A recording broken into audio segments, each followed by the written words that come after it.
Roho yule aliyemfufua Yesu Kristo kutoka kwa wafu yuko ndani yetu, na huyo kazi yake moja ndani yetu ni kutuponya.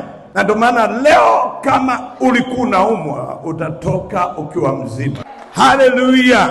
Lakini wazo langu au swali langu ni hili: unaviangalia vitu gani? Unaviangalia vinavyoonekana au unaangalia visivyoonekana? Maisha yako ambao Biblia inasema tuviangalie visivyoonekana.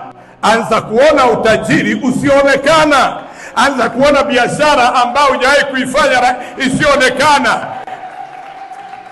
My goodness, kama naongea na mtu nataka nione mkono wako kama unanielewa tafadhali.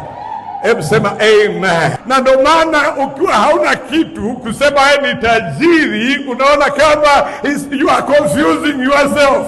Unadhani unaharibika, unasema visivyokuwepo. Lakini Biblia inasema maskini na waseme sisi ni matajiri, wagonjwa waseme sisi tumeponywa.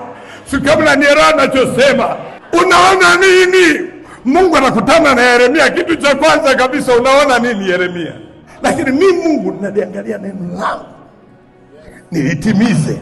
Kama wewe Efraim, kama wewe Eze, utatoa macho yako kwenye uhalisia, ukapeleka macho yako kwenye neno la Mungu, kwenye ukweli, anasema hilo ndio ninaloangalia.